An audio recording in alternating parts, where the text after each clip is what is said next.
నమస్కారం I witness news కి స్వాగతం. హెడ్లైన్స్ చూద్దాం. టీటీడీ చైర్మన్ పదవిపై కసరత్తు, సీనియర్ కి అవకాశం ఇవ్వాలని చంద్రబాబు నిర్ణయం.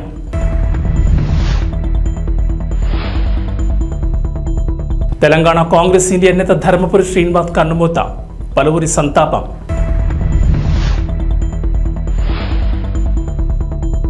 వైసీపీకి నటుడు అలీ రాజీనామా, ఇకపై రాజకీయాలకు దూరంగా ఉంటానని ప్రకటన.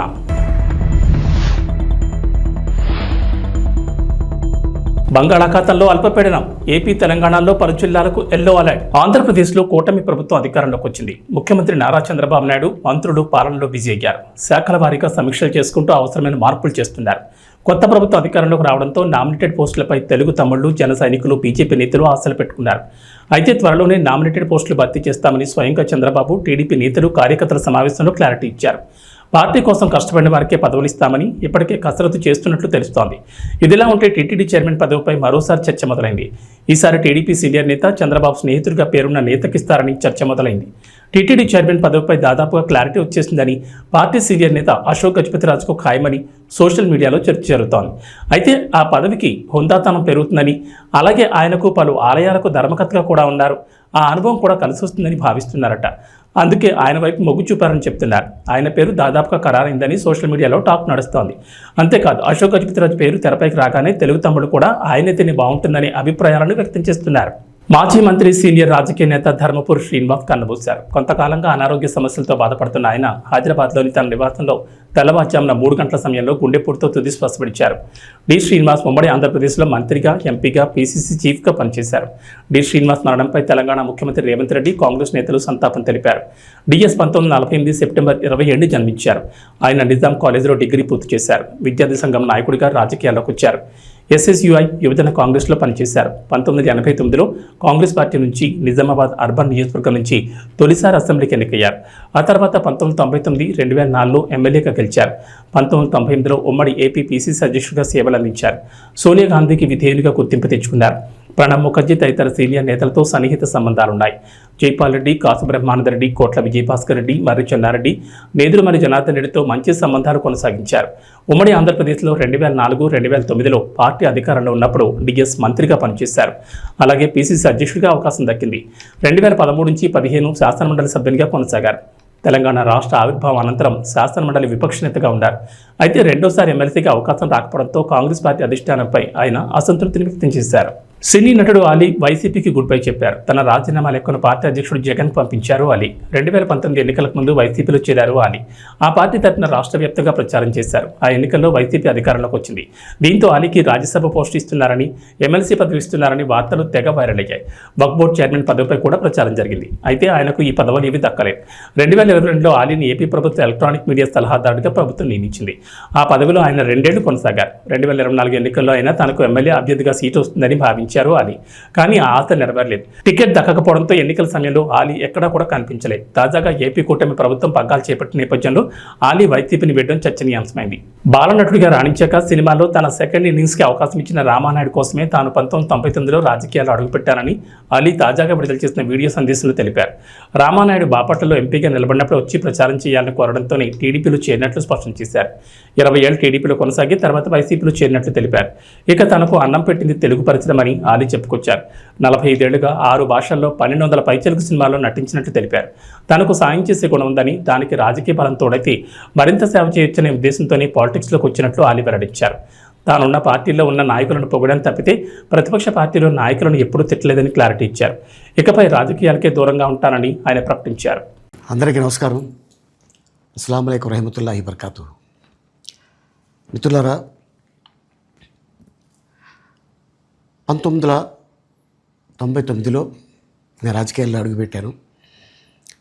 మా పెద్దాయన డాక్టర్ డి రామానాయుడు గారి కోసం.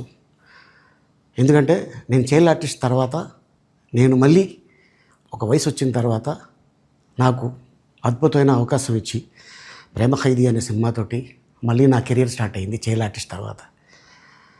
అలాగే వారు బాపట్ల నుంచి ఇలాగ నేను ఎంపీగా నుంచుంటున్నాను రా, నువ్వు రావాలి, నా క్యాన్వాస్ చేయాలి అనగానే తప్పకుండా గురుగారు, ఎందుకంటే మీ సినిమా తర్వాత నేను మళ్ళీ ఒక ఆర్టిస్ట్గా నేను ఎదిగాను, సో డెఫినెట్గా నేను వస్తాను అని చెప్పి వెళ్ళటం జరిగింది. అప్పుడు టీడీపీ హయాంలో దాదాపు ఒకే పార్టీలో 20 సంవత్సరాలు నేను ఉన్నాను. తర్వాత మళ్ళీ ఇటు రావడం జరిగింది. నాకు అన్నం పెట్టింది ఫస్ట్ నా తెలుగు ఇండస్ట్రీ, నా తెలుగు ప్రజలు, ప్రేక్షక దేవుళ్ళు, నా నిర్మాతలు, నా డైరెక్టర్సు, నా హీరోలు. ఈ రోజున ఈ రేంజ్లో నేను ఎదిగాను. 45 సంవత్సరాలు ఇండస్ట్రీలో ఉన్నాను. దాదాపు 1200 సినిమాలు పైచిలుకు యాక్ట్ చేయడం జరిగింది. 6 భాషల్లో యాక్ట్ చేయడం జరిగింది. ఓకే, నేను దయాగుణం ఉంది, భగవంతుడు ఇచ్చాడు కాబట్టి నాకు రాజకీయం తోడైతే కొద్దిగా 10 మందికి నేను సాయపడగలను అనే ఉద్దేశంతో రాజకీయాల్లోకి వచ్చాను తప్ప రాజకీయాలు చేయాలని రాజకీయాల్లోకి రాలేదు. ఇండస్ట్రీ నాకు ఇంత మంచి లైఫ్ ఇచ్చింది, నేనేం చేస్తే బాగుంటుంది అని నలుగురిని చూసి నేను ఒక ట్రస్ట్ పెట్టుకున్నాను మా నాన్నగారి పేరున. దాదాపు 16 సంవత్సరాలు అవుతుంది నేను ట్రస్ట్ పెట్టుకొని. ఏ రోజు కూడా ఈవెన్ దో కోవిడ్లో కూడా ప్రతి నెల వాళ్ళకి 1000 రూపాయలు నేను సాయం చేసేవాడిని. కోవిడ్లో కూడా ఆపకుండా అలా కంటిన్యూగా సాయం చేస్తూనే ఉన్నాను. చాలామందిని నా కుటుంబంలో అవ్వచ్చు, బయట వాళ్ళు అవ్వచ్చు, చుట్టాల్లో అవ్వచ్చు, చాలామందికి చదివించాను నేను. అండ్ అలాగే మా తల్లిదండ్రులు నాకు ఇచ్చిన ఒక గుణం అది అందరితో పంచుకోవాలని చెప్పి ఉద్దేశంతో నేను ట్రస్ట్ కూడా పెట్టుకున్నాను. నా ఇన్కంలో దాదాపు 20% నేను ట్రస్ట్కి ఇవ్వటం జరుగుతుంది. గతంలో కూడా చెప్పా, ఫారిన్ కంట్రీస్లో ఏదైనా ఈవెంట్స్ చేస్తే దాంట్లో నుంచి 60% ట్రస్ట్కి వెళ్ళి 40% నేను తీసుకునేవాడిని. సో ఇట్లాగా చాలా సేవలు చేసి ఉన్నాను కాబట్టి ఈ మాట కూడా నేను మీకు చెప్పుకుంటున్నాను. అండ్ అలాగే నేను వ్యక్తిగతంగా ఎవరి మీద ఏ పార్టీలో ఉన్నా కూడా నేను నా పార్టీ గురించి నేను పొగుడుతాను, అక్కడ ఉన్న వ్యక్తి ఎమ్మెల్యే క్యాండిడేట్ గురించి నేను పొగుడుతాను, నా నాయకుడిని నేను పొగుడుతాను తప్ప ఎప్పుడు ఎవరిని కూడా ఒక మాట అంటాం కానీ వాళ్ళ లైఫ్ గురించి కానీ వాళ్ళ పర్సనల్ లైఫ్ గురించి కానీ ఎప్పుడు కూడా ఏ వేదిక మీద కూడా మీరు వెతికినా కూడా దొరకదు. అండ్ అలాగే సో నేను ఈ రోజున మీ ముందుకి రావడానికి కారణం ఏంటంటే నేను ఏ పార్టీ మనిషిని కాదు, ఏ పార్టీ సపోర్టర్ని కాదు. ఐఎమ్ జస్ట్ కామన్ మ్యాన్గానే ఉండి ఇక నా సినిమాలు నా షూటింగ్లు నేను చేసుకుందాం అని చెప్పేసి అనుకుంటున్నాను. That's it. ఈ మాట చెప్పడానికే నేను మీ ముందుకు వచ్చాను. సో నేను ప్రతి 5 సంవత్సరాలకు ఒకసారి ఎలక్షన్లో మీరు వెళ్ళి ఎలా ఓటేస్తారో నేను కూడా ఒక కామన్ మ్యాన్గా వెళ్ళి ఓటేసి వస్తాను. సో రాజకీయాలకి స్వస్తి, గుడ్ బై, థ్యాంక్ యూ. ఆంధ్రప్రదేశ్లో ఏర్పాటైన కొత్త ప్రభుత్వం ఎన్నికల హామీలను నెరవేర్చే పనిలో ఉంది. ముఖ్యమంత్రిగా బాధ్యతలు చేపట్టిన నారా చంద్రబాబు నాయుడు హామీలకు సంబంధించి మొత్తం 5 సంతకాలు చేశారు. Mega DSC, land titling act రద్దు, పింఛన్ల పెంపు, అన్నా క్యాంటీన్ల ఏర్పాటు, నైపుణ్య గణన ఫైల్స్పై సంతకాలు చేశారు. అయితే ఇచ్చిన మాట ప్రకారం రాష్ట్ర వ్యాప్తంగా నైపుణ్య గణన చేపట్టేందుకు సిద్ధమైంది. రాష్ట్ర వ్యాప్తంగా ఇంటింటికి వెళ్లి నైపుణ్య గణన చేసేందుకు కసరత్తు చేస్తోంది ప్రభుత్వం. దేశంలోనే తొలిసారి ఆంధ్రప్రదేశ్లో నైపుణ్య గణన చేపడుతున్నారు. ఈ ప్రక్రియలో భాగంగా నిరుద్యోగులు ఏం చదువుకున్నారు, ఏ పని చేస్తున్నారు, వారి నైపుణ్యాలేంటి వంటి వివరాలు నమోదు చేస్తారు. ఒకవేళ ఎవరైనా తక్కువ ఆదాయం పొందుతుంటే వారి ఆదాయాన్ని పెంచే దిశగా అవసరమైన శిక్షణ ఇస్తారు. ఈ నైపుణ్య గణనను గ్రామ, వార్డు సచివాలయాల ఉద్యోగుల ద్వారా చేయించిపోతున్నారు. అలాగే ఈ సర్వేను ఆన్లైన్లో చేయాలని ప్రభుత్వం ఆలోచన చేస్తోంది. స్కిల్ సెన్సెస్ ద్వారా సేకరించిన వివరాలను ఆధార్తో అనుసంధానం చేస్తారు. ఈ నైపుణ్య గణన కోసం ఒక ప్రత్యేక యాప్ రూపొందించాలని భావిస్తున్నారు. ఆంధ్రప్రదేశ్ తెలుగుదేశం పార్టీ అధ్యక్షుడిగా గాజువాక ఎమ్మెల్యే పల్లా శ్రీనివాసరావు బాధ్యతలు స్వీకరించారు. మంగళవారం పార్టీ కార్యాలయంలో కార్యక్రమం జరగగా ఆయనకు పార్టీ నేతలు, కార్యకర్తలు అభినందనలు తెలిపారు. విద్యాశాఖ మంత్రి, టీడీపీ జాతీయ ప్రధాన కార్యదర్శి లోకేష్ పల్లాను పార్టీ అధ్యక్ష స్థానంలో కూర్చోబెట్టారు. పార్టీ బాధ్యతలు స్వీకరించిన పల్లా శ్రీనివాస్ తెలుగు తమ్ముళ్లకు శుభవార్త చెప్పారు. టీడీపీ కార్యకర్తలపై గత వైఎస్ఆర్సీపీ ప్రభుత్వం పెట్టిన అక్రమ కేసుల్ని 3 నెలల్లో తొలగించేందుకు కృషి చేస్తారని హామీ ఇచ్చారు. అలాగే కోర్టుల పరిధిలో ఉన్న రాజకీయ ప్రేరిత కేసుల్ని ఏడాదిలోగా తొలగించేలా చూస్తారన్నారు. తెలుగుదేశం పార్టీకి, ప్రభుత్వానికి సంధానకర్తగా వ్యవహరిస్తూ కార్యకర్తల సంక్షేమ లక్ష్యంగా పనిచేస్తారన్నారు. ఏ సమస్య వచ్చినా పార్టీ కార్యాలయానికి రావాలని నేతలు, కార్యకర్తలకు సూచించారు. ఆంధ్రప్రదేశ్ ముఖ్యమంత్రి నారా చంద్రబాబు నాయుడు ఎప్పుడు సీరియస్గా కనిపిస్తూ ఉంటారు. ఆయన నవ్వే సందర్భాలు తక్కువగానే ఉంటాయి. అలాంటిది చంద్రబాబు పడిపడి నవ్వారు. ఓ వీడియోను చూసి నవ్వును ఆపుకోలేకపోయారు. ఈ వీడియో సోషల్ మీడియాలో వైరల్ అవుతోంది. అబ్బా, చంద్రబాబు ఎన్నాళ్ళకు నవ్వారు అంటూ తెలుగు తమ్ముడు చర్చించుకున్నారు. సీఎం చంద్రబాబు పోలవరం ప్రాజెక్టుపై శ్వేతపత్రం విడుదల చేసిన సంగతి తెలిసిందే. ఈ క్రమంలో కొన్ని వీడియోలను ప్రదర్శించారు. శ్వేతపత్రం విడుదల చేసిన తర్వాత గత ప్రభుత్వంలో నీటిపారుదల శాఖ మంత్రి అంబటి రాంబాబు వీడియోను ప్లే చేశారు. ఆ వీడియోను చూసి చంద్రబాబు నవ్వు ఆపుకోలేకపోయారు. ఆ వీడియోలో పోలవరం ప్రాజెక్ట్ అనేది వెరీ కాంప్లికేటెడ్, అంత తేలిగ్గా అర్థం కాదు. ఏంటి అర్థం కాదని చెప్తున్నానంటే, అవును, నాకు అర్థం కాలేదు కాబట్టి చెప్తున్నాను. నేను అనేకసార్లు ప్రాజెక్ట్ విజిట్ చేసి స్టడీ చేసి అనేక మంది సలహాదారులతో మాట్లాడిన తర్వాత ఇది ఇప్పట్లో అయ్యే ప్రాజెక్ట్ కాదని నేను నిర్ణయం తీసుకున్నాను. ఈ మాట చెప్పిన మొదటి వ్యక్తి నేనే అన్నారు అంబటి రాంబాబు. అంబటి రాంబాబు వీడియోని చూసి చంద్రబాబు పడిపడి నవ్వేశారు, పగలబడి నవ్వారు. ఆ పక్కనున్న మంత్రులు కూడా నవ్వుకున్నారు. పోలవరం ప్రాజెక్ట్ అంటే ఎంత హాస్యమైందో చూడండి అన్నారు సీఎం. సరే, వీళ్ళ ప్రకటనలు అది వినాల్సిన పిల్లలు కూడా మీరు చాలాసార్లు విన్నారు. ఏంటి ఏనండి సరిపోతుంది. ప్రాజెక్టు పనులు మొదలైపోయాయి. ప్రాజెక్టు 2021 జూన్ నాటికి కంప్లీట్ చేస్తాము, నీళ్ళు ఇస్తామని కూడా ఖచ్చితంగా చెప్తాము. ప్రాజెక్టు మంచి స్పీడ్లో జరుగుతూ ఉంది. ప్రాజెక్టు బాగా కూడా పనిచేస్తూ ఉంది.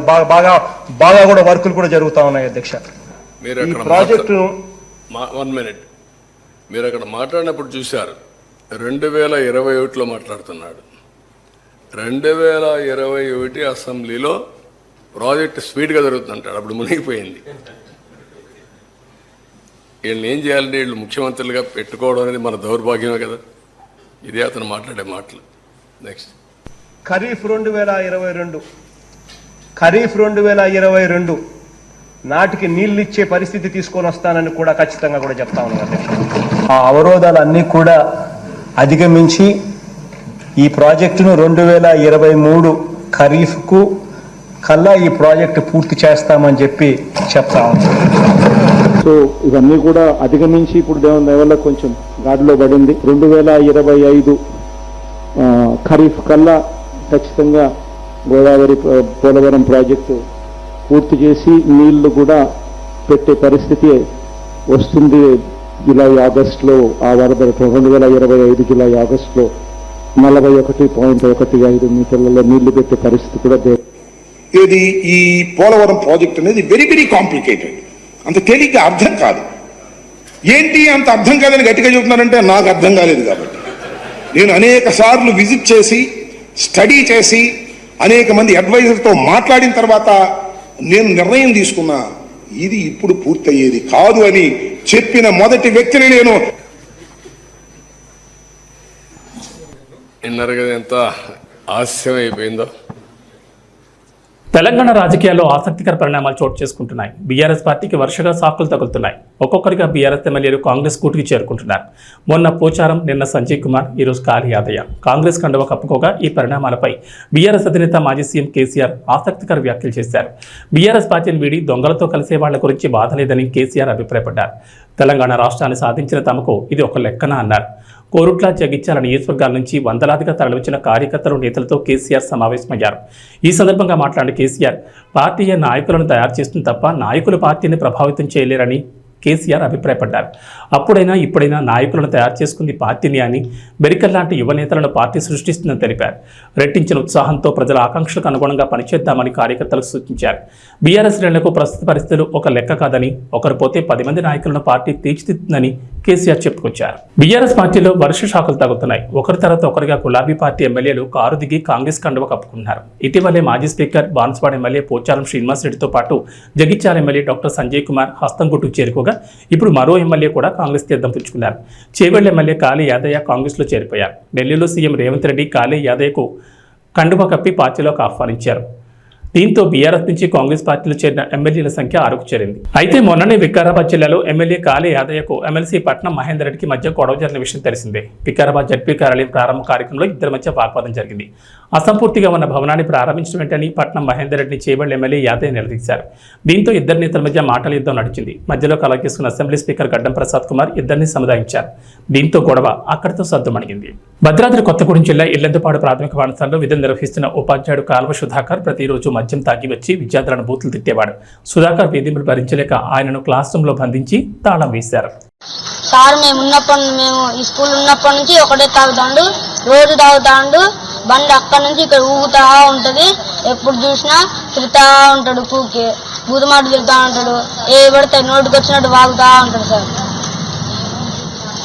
కల్కి 2898 ఏడీ సినిమా బాక్స్ ఆఫీస్ దగ్గర కలెక్షన్ల వర్షం కురిపిస్తోంది. బాహుబలి 2 తర్వాత ప్రభాస్ సినిమాకి మళ్ళీ ఆ రేంజ్ బ్లాక్ బస్టర్ టాక్ రావడంతో థియేటర్లో కళకళలాడిపోతున్నాయి. సినిమా చూసిన ప్రతి ఒక్కరూ హాలీవుడ్ రేంజ్లో ఉందంటూ ప్రశంసిస్తున్నారు. సౌత్లోనే కాకుండా నార్త్లో కూడా కల్కి హవా మామూలుగా లేదు. ఇప్పటికే బాక్స్ ఆఫీస్ దగ్గర ఈ చిత్రం భారీ ఓపెనింగ్ సాధించింది. ఇక ఇదే ఊపులో ప్రభాస్ తాను తర్వాత చేయబోయే చిత్రం స్పిరిట్ పనులు కూడా మొదలు పెట్టబోతున్నారు. ఈ సినిమాను సందీప్ రెడ్డి వంగ తెరకెక్కించబోతున్నారు. సందీప్ రెడ్డి ఇటీవల ముంబైలో ప్రభాస్ను కలిసి ఈ చిత్రానికి సంబంధించిన లుక్ గురించి చర్చించారట. ఈ సినిమాలో ప్రభాస్ పోలీస్గా కనిపించబోతున్నట్లు ఇప్పటికే సందీప్ రెడ్డి ప్రకటించారు. ఈ క్యారెక్టర్ కోసం కాస్త లీన్ లుక్ మెయింటైన్ చేయాలని ప్రభాస్కి సందీప్ చెప్పారట. ఈ చిత్రంలో ప్రభాస్ 30 ఏళ్ల వయసులో ఉన్న పోలీస్ ఆఫీసర్గా కనిపించబోతున్నారని టాక్. అందుకే ఇప్పుడున్న దానికంటే కాస్త ఫిట్గా ఉండాలని సందీప్ కోరారట. దీన్ని బట్టి ప్రభాస్ రెబల్